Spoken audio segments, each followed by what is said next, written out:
Second concept कहता है कि इंग्लिश के सेंटेंस के अंदर तुम्हें शब्द दिखाई देगा सीनियर या फिर जूनियर या फिर प्रायर, एल्डर, अब की बार भी एरर आया था एल्डर पे, इसके अलावा सुपीरियर, इंफीरियर, या फिर बेटा दो शब्द और लिखती हूं, एंटीरियर और पोस्टीरियर। एक शब्द मैंने लिखना बंद कर दिया है, पहले 10 लिखती थी, आज बोर्ड पे 9 है, आप गिन सकते हो।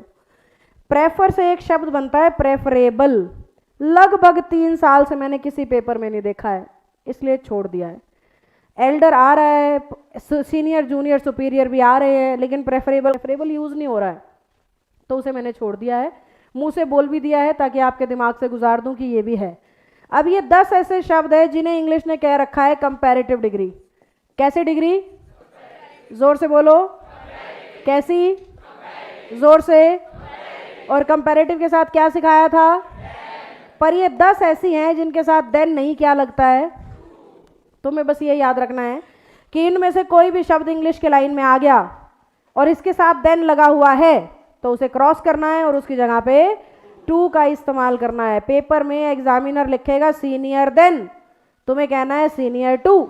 एग्जामिनर लिखेगा एल्डर देन, तुम्हें कहना है एल्डर टू। एग्जामिनर लिखेगा सुपीरियर देन, तुम्हें कहना है सुपीरियर।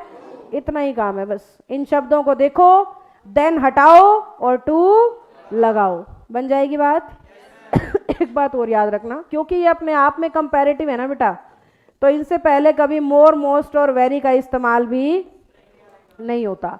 यानी अगर कहीं पे लिख रखा है मोर सीनियर, गलत है।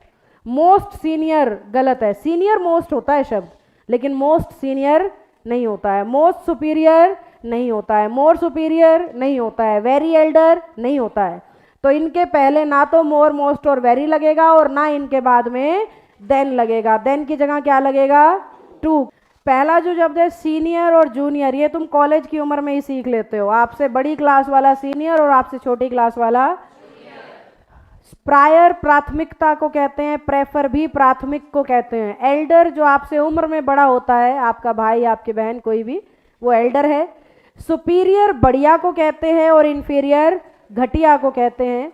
एंटीरियर लेटर के सेंस में आता है, मैं बोर्ड पे लिख के बताती हूँ। सॉरी, एंटीरियर तो अर्लियर के सेंस में आता है। अर्लियर शब्द सुना है इंग्लिश में? या फिर हिंदी में जानना चाहते हो तो समय से पहले और समय के बाद। समय से पहले कोई काम हो रहा है तो एंटीरियर कहलाता है और समय के बाद हो रहा है तो पोस्टीरियर। इंग्लिश में एक शब्द होता है इंटीरियर, वो मैंने नहीं लिख रखा। इंटीरियर डिजाइनिंग सुना है ना तुमने? इस लिस्ट में नहीं आता, बहुत बच्चे उस पर लगा रहे होते हैं। मैंने एंटीरियर लिखा है, ना कि इंटीरियर। इंटीरियर पे रूल नहीं लगेगा, रूल सिर्फ किस पे लग रहा है? एंटीरियर और पोस्टीरियर पे। समझ लोगे? श्योर हैं?